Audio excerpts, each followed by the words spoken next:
guys. Part 3. The last final bit of this amazing book that I've enjoyed reading to you guys. Oh my goodness, I can't believe, look, we're finishing it up right now. I'm going to jump right in. But before I forget, remember I told you there's the third book. Here it is. Toys Come Home. Can you guys see that? I highly recommend you get that for this summer reading. You won't be disappointed. All right, well, I left you hanging on the other one, didn't I? My favorite thing to do. Here we go. I'll back up just a bit. Uh-oh, Lumpy looks at Plastic and shakes his head. What? Lumpy coughs. You're gold. I am? And the carpet, it's gold too. Plastic looks around. Lumpy is right. She has left a sticky path of glitter gold everywhere she rolled. It doesn't come off, scolds Lumpy. Weren't you listening when I explained? No, Plastic had been in the bathroom when he explained. Oh, no, Plastic's been so naughty. She's never been naughty like this before. What to do?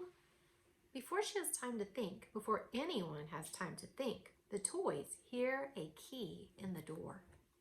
The people are home early. Rumpa-lumpa, rumpa-lumpa, grunk, grunk. Lumpy, Stingray, and Spark hide beneath the high bed, tipping over 2 jars of polish as they run. But Plastic is scared to move. If she rolls or bounces, she'll track nail color on even more of Honey's carpet. What to do? The parents come upstairs. The mother stops short when she sees the mess. Honey? She calls in a strained voice. Can you come here now, please? What would your mom and dad do if they saw that in your room? The dad scratches his neck and speaks in a low, angry voice.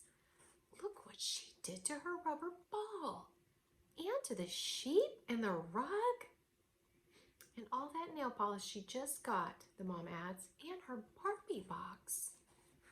Honey enters the room and catches sight of Plastic, covered with glitter gold, and Sheep, asleep in a puddle of Spark's green polish. She walks over and looks at the Barbie box, painted with a curious mix of ugly, angry scribbles and beautiful art. Honey knows the toys have done it. Plastic can tell from her expression. They've never done anything like this before. Nothing that would get Honey in trouble. Will she know why they did it? Will she be angry? What do you guys think? She pulls Plastic off the sticky carpet. She begins to lift Sheep too, but as she does, there's a ripping noise. The noise of a felt ear, the only ear Sheep has left, tearing. Part of Sheep's ear is stuck to the carpet with nail polish. Honey's hand stops for a moment, but there's no other way to move Sheep.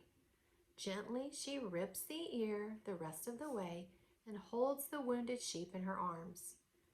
I'm sorry, she says to her mom and dad. It was a bad idea, and I should have cleaned it up. I was careless. There she is with mom and dad. Oh, no.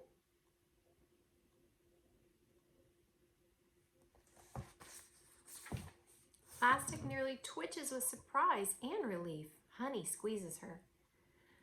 I'll clean all my toys and buy you new remover with my allowance, continues Honey. I'll try to clean the carpet too. The mother shakes her head, still angry. It's a start, says the dad. Honey takes Plastic, Sheep, and the Barbie box to the bathroom, where she rubs polish remover on Sheep's matted wool. Some of the polish comes off, but Sheep will forever be green around the left side of her neck and head. Her hearing, though not gone, will be worse than before. Honey puts a Band-Aid on the ear nub.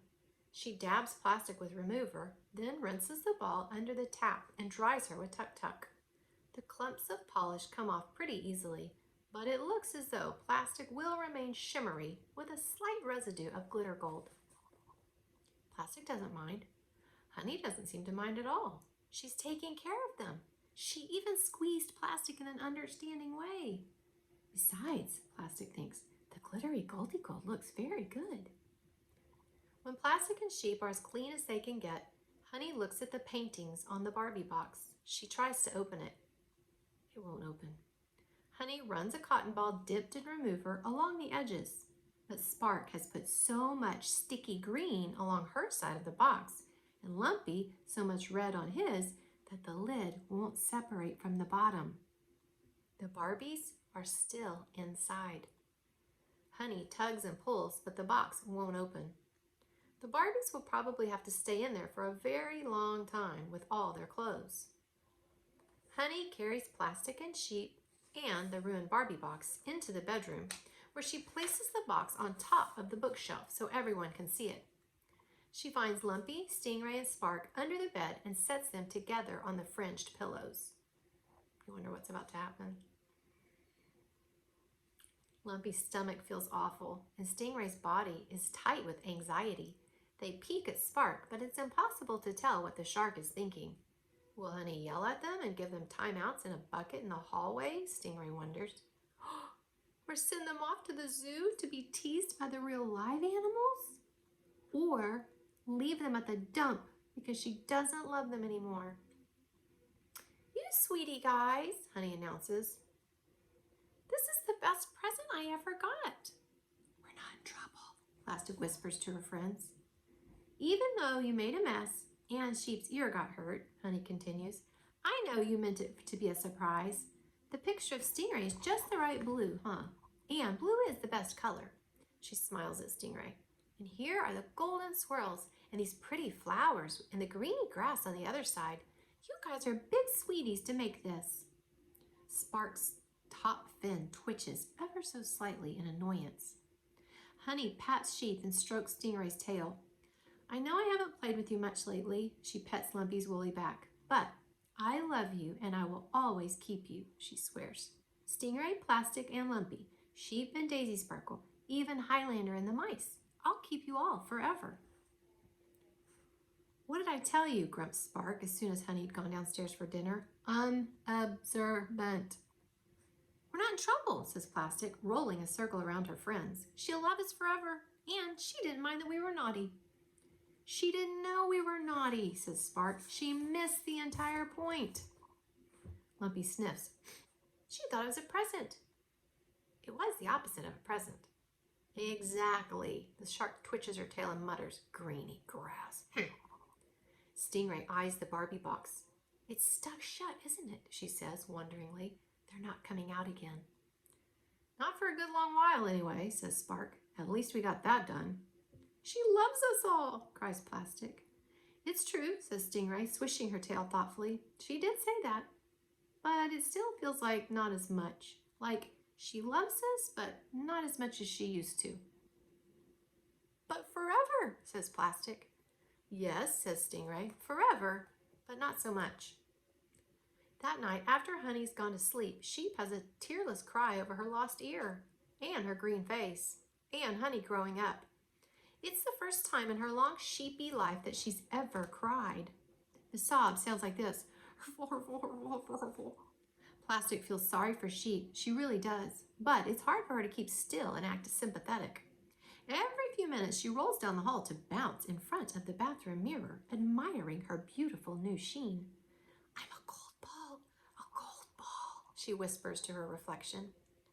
Lumpy understands how Sheep feels about her ear. He lost his tail a long time ago. Sometimes he still misses it. He nuzzles Sheep's face. She sobs. Lumpy keeps nuzzling, but the hurfles keep hurfling. Should I tell a story? Asked Stingray. She lay down with Honey at 8:30, but after the events of the day found it impossible to sleep. Now she's on the carpet worrying about her wounded friend. Would it help to hear a story so you can think about something else? Sheep nods. Stingray taps her flippers for attention. Spark and the toy mice scooch across the carpet to listen. Stingray thinks how nice it is to feel important and helpful. She's such a considerate and special Stingray. She's about to launch into the tale of Princess Daisy Sparkle and the fairy treasure when she looks down at her friends and remembers it's not Sheep's favorite story. It's not Lumpy's either. The toy mice aren't very interested, and Spark positively dislikes it. It is only Stingray's favorite story. She has a choice right now, doesn't she? Let's see if she's changed in the story. Stingray really does want to tell it though. And Stingray thinks the things that Sheep likes are boring. It would be so much more interesting to tell about Daisy Sparkle. Hurful, hurful, hurful, hurful, goes Sheep. Stingray makes a decision. Once upon a time, there was a meadow, she says loudly, making sure Sheep can hear. A wide, grassy meadow with lots of juicy green clover. Clover so bright it almost glowed. There were goats and sheep and rabbits all living in the meadow. The rabbits ate the clover, the goats ate the clover, and do you know who else ate the clover?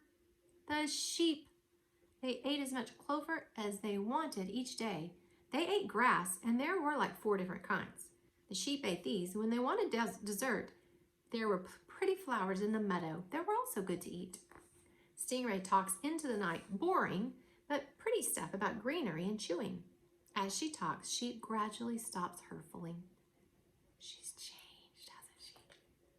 Highlander pricks his ears, Bonker squirms and occasionally bites his own tail, while Brownie falls asleep on top of Millie and Rocky.